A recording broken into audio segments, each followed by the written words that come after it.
Good morning students. आज अपन बात करेंगे लेक्चर नंबर 2, जिसमें देखेंगे रिक्वायरमेंट एनालिसिस प्रिंसिपल्स। ठीक है, अभी मैंने पहले लेक्चर में बेसिकली थर्ड यूनिट का टॉपिक है, तो मैंने पहले लेक्चर में आप लोगों को बताया था रिक्वायरमेंट एनालिसिस किस तरीके से कर रहे हैं। ठीक है, तो नेक्स्ट टॉपिक है रिक्वायरमेंट एनालिसिस प्रिंसिपल्स। ठीक है, तो एनालिसिस प्रिंसिपल्स की बेसिकली बात करें कि अगर हम एनालिसिस कर रहे हैं, जैसे मैंने रिक्वायरमेंट एनालिसिस बताया, तो एनालिसिस कर रहे हैं, कैसे कैसे एनालिसिस करेंगे, गैदरिंग किया अपन ने, सब कुछ कर रहे थे। उसी बेसिस पे अपन फिर, लेकिन कुछ सर्टेन प्रिंसिपल्स होना चाहिए, उस बेसिस पे अपन करें कि हाँ ये पर्टिकुलर अगर मुझे एनालिसिस करना है तो मैं कुछ सर्टेन गाइडलाइंस मेरे पास होना चाहिए, सर्टेन रूल्स होना चाहिए या प्रिंसिपल्स होना चाहिए। ठीक है, उस बेसिस पे मैं एनालिसिस करूँगा। तो जैसे यहाँ पे लिखा है कि ओवर द पास्ट 2 डिकेड्स, ठीक है, और large number of analysis modelling method have been develop. ठीक है, तो यहाँ पे बताया जा रहा है कि ओवर द पास्ट 2 डिकेड्स, अगर डिकेड्स की 2 डिकेड्स की पिछले 2 डिकेड्स की बात करें तो number of analysis modelling method have been develop, मतलब कि जो एनालिसिस मॉडल है वो ऑलरेडी बहुत सारे डेवलप किए जा चुके हैं। ठीक है, by analysing problem and their causes. ठीक है, investigator have developed a variety of, जैसे कि अगर उस बेसिस पे अगर बात करें, मॉडलिंग के बेसिस पे बात करें, तो बहुत सारे जो इन्वेस्टर हैं, मतलब इन्वेस्टिगेटर है, वो डेवलप कर चुके हैं, जैसे कि नोटेशंस की बेसिस पे। ठीक है, कि अगर मान लीजिए कि अगर मुझे प्रिंसिपल्स की मैं बात कर रहा हूँ, तो जो एनालिसिस है, एनालिसिस कैसे कैसे, अगर प्रिंसिपल्स की अपन बात कर रहे हैं तो कैसे एनालिसिस कर रहे हैं अपन। ठीक है, तो वो नोटेशंस के बेसिस पे अपन बात कर रहे हैं यहाँ पे। दूसरा है corresponding sets of heuristic overcome them. ठीक है, यानी कि अगर मैं ह्यूरिस्टिक की बात कर रहा हूँ तो यानी कि पास्ट एक्सपीरियंस कैसा रहा है, उस बेसिस पे अपन एनालिसिस करेंगे, यानी कि कहीं ना कहीं वो चीज़ें रहेंगी अपन के साथ में। ठीक है, तो उसमें क्या है कि अपन ह्यूरिस्टिक की बात कर रहे हैं तो पास्ट एक्सपीरियंस कैसा है, पास्ट डेटा अपन जो रिकॉर्ड कर रहे हैं और ये सब चीज़ें कर रहे हैं, उस बेसिस पे अपन बोल सकते हैं।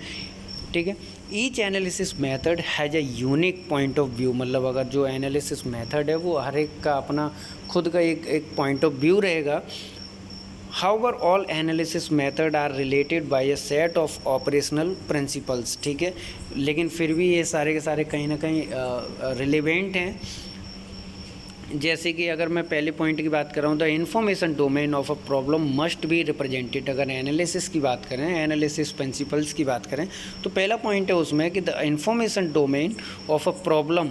ठीक है, ऐसे डोमेन की बात कर रहे हैं तो एक पर्टिकुलर एक फील्ड की बात कर रहे हैं, एक डोमेन की बात कर रहे हैं अपन, जहाँ पे जैसे कि अगर मैं मोबाइल नंबर की बात कर रहा हूँ, ठीक है, तो मोबाइल नंबर यानी कि अपन जानते हैं कि 10 डिजिट का होता है। ठीक है, तो ये एक डोमेन है। अगर मैं 9 डिजिट का है तो मैं उसको बोल दूंगा कि ये जो रेंज है वो उस पर्टिकुलर एरिया से बिलोंग नहीं कर रही है। तो इन्फॉर्मेशन डोमेन, अगर मैं कोई पर्टिकुलर इन्फॉर्मेशन के लिए बात कर रहा हूँ, तो information domain of a problem, जो प्रॉब्लम स्टेटमेंट है, must be represented and understood, मतलब रिप्रेजेंटेबल होना चाहिए, रिप्रेजेंटेड किया जाना चाहिए, अंडरस्टूड होना चाहिए वो। ठीक है, द फंक्शन, अगर मैं ये पर्टिकुलर सॉफ्टवेयर के रिगार्डिंग अपन बात कर रहे हैं कि प्रिंसिपल्स कौन से अपन को एनालिसिस टाइम पे कंसीडर करने हैं, कि जो डोमेन है अपन का वो वेल अंडरस्टूड होना चाहिए, रिप्रेजेंटेबल होना चाहिए, रिप्रेजेंटेड किया जा सके। The function that the software is to perform must be defined, कि जो पर्टिकुलर जो सॉफ्टवेयर है ना, वो जो फंक्शंस हैं, मतलब उसमें वो क्या है, डिफाइंड होना चाहिए। अपन को डेफिनेशन उनका देना पड़ेगा कि किस तरीके से जो फंक्शंस हैं वो काम कर रहे हैं। The waiver of the software must be represented, मतलब अगर पर्टिकुलर सॉफ्टवेयर की बात करें तो वहाँ पे अपन को क्या है, उसका जो वेवियर है वो भी रिप्रेजेंट करना पड़ेगा अपन को, या रिप्रेजेंट होना चाहिए। ठीक है, उसके बाद है the models that depict information and behaviour must be partition in a manner that uncovers detail in a layered और हिरार्किकल फैशन। ठीक है, तो अपन को ये भी करना पड़ेगा यहाँ पे कि अगर मैं कोई भी मॉडल है जो डिपिक्ट कर रहा है उस इन्फॉर्मेशन और या बिहेवियर को, तो वो पार्टीशन होना चाहिए in a manner that uncovers details in a layered hierarchical fashion में अपन कर दें, या फिर मैं लेयर्ड फैशन में उनको करूँ, तो उसमें अपन वो कवरअप या मैनर्स में अपन को पार्टीशन होना चाहिए। The analysis process should move from essential information towards implementation details, ठीक है। तो ये 5 पॉइंट्स अपन ने देखे। उसके बाद है बाय अप्लाइंग दीज प्रिंसिपल्स, अगर मान लीजिए कि अगर मैं बात कर रहा हूँ तो अपन ये 5 प्रिंसिपल अगर जो प्रिंसिपल्स हैं अगर मैं इनको यूज़ करूँ, by applying this principle and analyst approaches a problem systematically, ठीक है। तो जो एनालिस्ट है अप्रोचेज अ प्रॉब्लम सिस्टमेटिकली, जैसे कि अगर मैं ये कुछ सर्टेन प्रिंसिपल्स अपन के पास, तो वो क्या है कि जो अपन सॉफ्टवेयर बना रहे हैं या जो एनालिसिस गैदरिंग किया उनको एनालिस्ट क्या करेगा कि अच्छे से सिस्टमेटिक वे में उनको उस प्रॉब्लम को कंसीडर कर सकता है, ठीक है।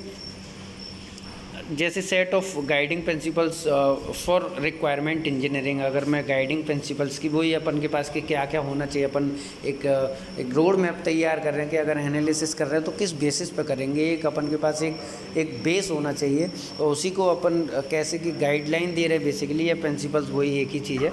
जैसे कि understood the problem before you begin to create the analysis model, ठीक है। अगर कोई भी पर्टिकुलर एनालिसिस करनी है आपको, कोई मॉडल तैयार करना है, क्रिएट करने जा रहे हो, तो सबसे पहले आपको क्या है कि अंडरस्टूड द प्रॉब्लम होना चाहिए, ठीक है। उस प्रॉब्लम के लिए अपन जो भी कुछ कर रहे हैं वो अंडरस्टैंडेबल होना चाहिए, वेल अंडरस्टैंडेबल होना चाहिए। दूसरा है डेवलप प्रोटोटाइप, ठीक है। प्रोटोटाइप की बार बार बात आ रही है कि अपन को प्रोटोटाइप एक तैयार करना पड़ेगा, prototype that enable a user to understand how human machine interact with occurs, ठीक है। इंटरेक्शन किस तरीके से होगा वो अपन को ये आना चाहिए, ठीक है। यानी कि एक पर्टिकुलर आपको प्रोटोटाइप तैयार करना पड़ेगा, ठीक है, जो बताएगा कि कैसे मतलब जो प्रॉब्लम स्टेटमेंट है उसके साथ कैसे बिहेव करें, ठीक है। उसके बाद है record the origin of and reason for every requirement, record करेंगे of record the origin of and reason for every requirement. अपन को ये सब करना चाहिए क्योंकि कहीं ना कहीं आगे जाके ये लीड करेगा। जैसे कि मैं अभी किसी सॉफ्टवेयर पे काम कर रहा हूँ, ठीक है, उसके बाद अगर मैं उनके सर्टेन जो रिजल्ट्स हैं मेरे पास या जो भी इंक्वायरीज वगैरह है, जो भी डेटा है, अगर मैं उसको रिकॉर्ड करता जा रहा हूँ और आगे सॉफ्टवेयर बनाऊँगा तो कहीं ना कहीं मुझे क्या करना क्या होगा, वो यूज़फुल रहेगा, ठीक है। उसके बाद है use multiple use of requirements, ठीक है। तो अगर मैं ऐसा कर रहा हूँ तब भी कहीं ना कहीं ये भी अब मैं प्रिंसिपल या गाइडलाइन में कंसीडर कर सकता हूँ।